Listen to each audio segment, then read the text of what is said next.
Il y a 3 ans, Antoine sillonnait dans son break la région de Valenciennes pour vendre des fers à repasser et des robots multifonctions. Aujourd'hui, il a changé de zone de prospection et de moyens de locomotion. Et en scooter, c'est plus facile, on se faufile entre les voitures, on peut livrer plus de personnes qu'avec un camion classique. Son nouveau terrain de jeu, Hong Kong, une jungle d'acier et de verre. À 28 ans, Antoine possède sa propre société de vente et de négoce de produits fins. Hello chef. Bonjour. How are you?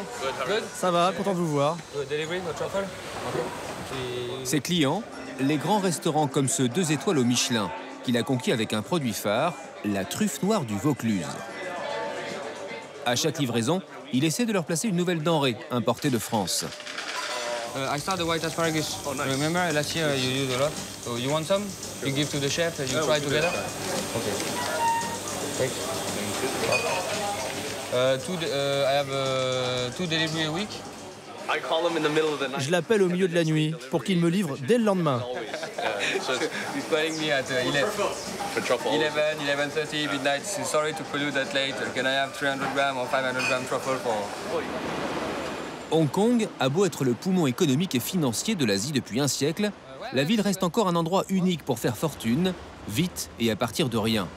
Si comme Antoine, on a une bonne idée de l'énergie et que l'on ne compte pas ses heures. J'ai commencé comme ça à remplir, ouvrir le guide Michelin et référencer dans un tableau Excel tous les clients et après prendre le téléphone et puis me présenter. J'ai eu un accueil général assez ouvert, les chefs étaient assez ouverts.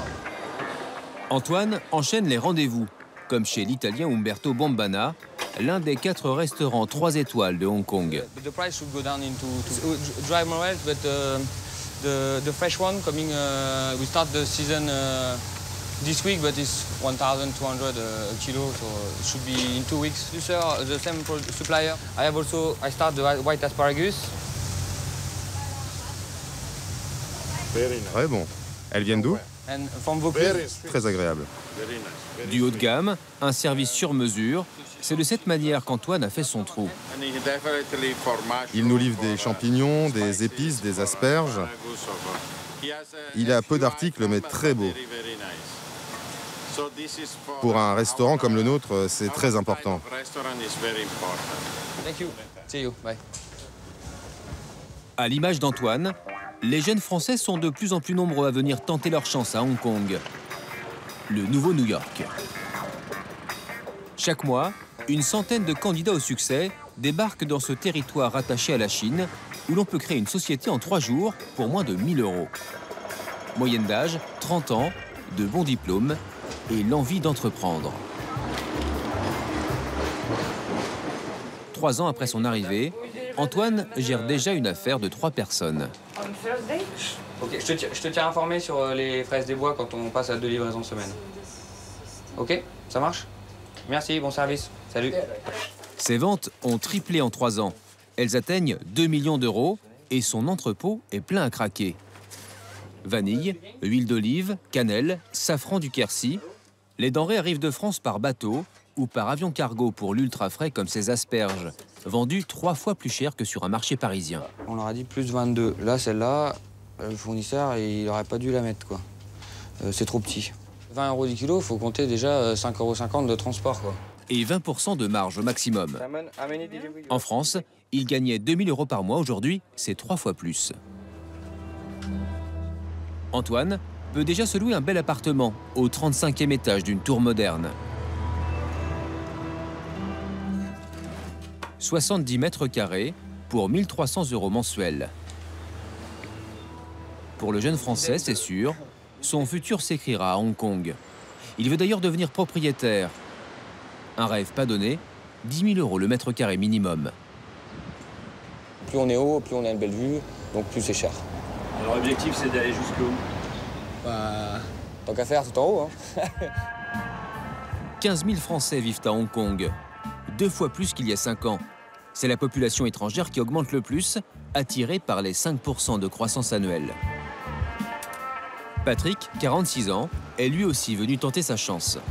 Hey Nathan. Cet ancien infirmier en psychiatrie est arrivé ici en 2001 pour rendre visite à un ami. On y va, on va tous se rejoindre là-bas. On va commencer l'échauffement. Il n'est jamais reparti. Pierre, qu'est-ce que t'as fait de ta casquette? Il a monté son propre club de tennis il y a 4 ans. Tu la mets? Elle est cassée?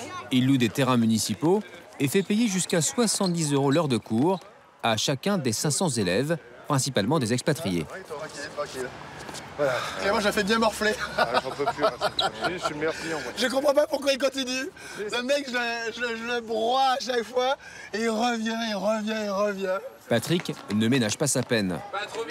50 heures de travail par semaine, mais ça vaut le coup. Bien, hein, tu regardes bien la balle, Benjamin. Le geste est bien fait. Super, j'adore. Encore. Aujourd'hui, il gagne jusqu'à 4 500 € par mois, 3 fois son salaire d'infirmier en France. Une réussite qu'il n'aurait pas imaginée avant de venir ici. Alors, moi, ce que j'adore à Hong Kong, c'est on lève la main et il y a un taxi. C'est magique, ça. C'est magique. Voilà. Ici, je peux travailler. J'ai fait des choses que j'aurais jamais pu faire dans mon pays adoré, qui m'a donné une éducation gratuite. Voilà, quoi. Ici, je travaille et je travaille 10 heures par jour et ça marche, quoi. C'est incroyable. Patrick n'habite pas encore les tours les plus hautes de Hong Kong. Il loue ce 3 pièces avec sa femme Elodie On va aller au parc, et Sacha, avant qu'il fasse nuit. leur fils de 15 mois. Le couple s'est rencontré à Hong Kong. Fais attention, Sacha, tu renverses pas, mon cœur, tu renverses pas. Et elle aussi a monté sa boîte, une confiserie de luxe made in France. Bravo, c'est comme ça. Moi, j'étais pas du tout entrepreneuse à la base. C'était vraiment pas quelque chose qui m'attirait particulièrement. Mais le fait de voir ces gens en train de créer, en train de se battre pour créer, ça donne envie, en fait. Rançon du succès, Elodie et Patrick n'ont pas beaucoup de temps à consacrer à la vie de famille. Ça va, mon choupinou? On va au parc? Les balades au parc, c'est une fois par semaine, le dimanche. À Hong Kong, le nombre de millionnaires a encore augmenté de 30% l'an dernier. Premier signe extérieur de réussite, la montre, suisse de préférence. On en vend autant ici qu'aux États-Unis. À 31 ans, Adrien, originaire de la région parisienne, a misé toutes ses économies, 50 000 €, sur un pari osé. Créer une marque de montres de luxe 100% chinoise. Ce matin, il vient récupérer chez son assembleur une demi-douzaine de pièces. Ça, c'est un appareil qui remonte les mouvements des montres et qui permet donc de tester leur accuracy, la reliability, puis aussi la réserve de marche. C'est dur de parler français. Il y a certains mots qui sortent plus naturellement en anglais, en fait. C'est sa deuxième collection, 500 montres au total, qu'il tient à vérifier une par une. You're missing the screws at the back, but the same number. Ah oui, zut. Adrien n'est pas le plus gros client de cette société, mais c'est de loin le plus pointilleux. À chaque visite, il fait démonter et réassembler des pièces.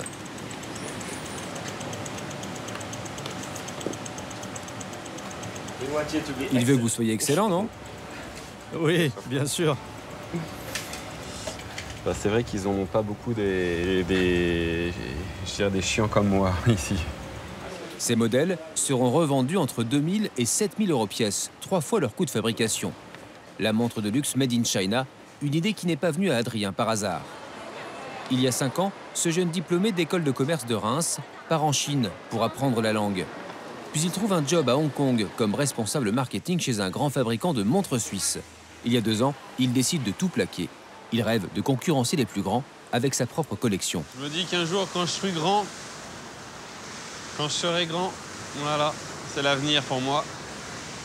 Il va falloir encore travailler quelques années. Car pour l'instant, Adrien ne roule pas sur l'or. Il habite un minuscule studio. Et voilà, mon humble chez moi. C'est ici qu'il a imaginé son tout premier modèle. J'ai dessiné une montre comme ça, donc il y a mon modèle de 3 ans, et voilà celle que j'ai aujourd'hui au poignet, et je m'en souvenais même plus que j'avais ça. Au final, on n'est pas trop loin. Depuis 2 ans, Adrien ne se verse aucun salaire et vit sur ses économies. Le rituel du matin, hop, mettre sa montre. Mais son projet, il y croit dur comme fer. Alors oui, les premières années, comme je suis en ce moment, c'est difficile parce que on peut plus partir en week-end, on n'a plus les moyens d'aller dans les beaux restaurants, mais il y a un épanouissement exceptionnel. C'est-à-dire que tous les matins, je me lève et moi je vais conquérir le monde, quoi. Mes potes, ils vont bosser pour une banque. Et moi, je vais conquérir le monde. Alors quelque part, conquérir le monde, c'est assez sexy, quoi. Grâce aux premières montres vendues, il a pu ouvrir au printemps dernier sa propre boutique. Mais faute de moyens, elle est située à l'écart des grands centres commerciaux. Adrien a recruté 2 personnes. Un stagiaire français et Ashley, une designer. Elle aussi a quitté son job chez un grand fabricant de montres. Elle est payée 3 fois moins qu'avant, 1 200 €. Mais elle se sent plus impliquée et fait le pari qu'ici, ça va marcher. Plutôt que de faire un produit qui soit juste joli, là je dois mélanger plusieurs concepts avec une histoire autour pour en faire quelque chose d'esthétique. Pour moi, ça a plus de sens. Ça raconte vraiment quelque chose. C'est plus risqué, plus excitant? Oui, tout à fait. Ça fait 2 ans que je suis là. Ça commence à marcher. On a de très très bons retours des connaisseurs. Dans la boutique, il y a beaucoup moins de passages que dans les galeries marchandes du centre-ville. La marque est nouvelle et le client de Hong Kong plutôt timide. Hello. New store. Alors quand un passant entre dans la boutique, chacun met la main à la pâte. Ashley abandonne volontiers la table à dessin pour jouer les vendeuses. C'est assemblé et fabriqué en Chine. Je vais vous sortir un modèle et vous le faire essayer si vous voulez.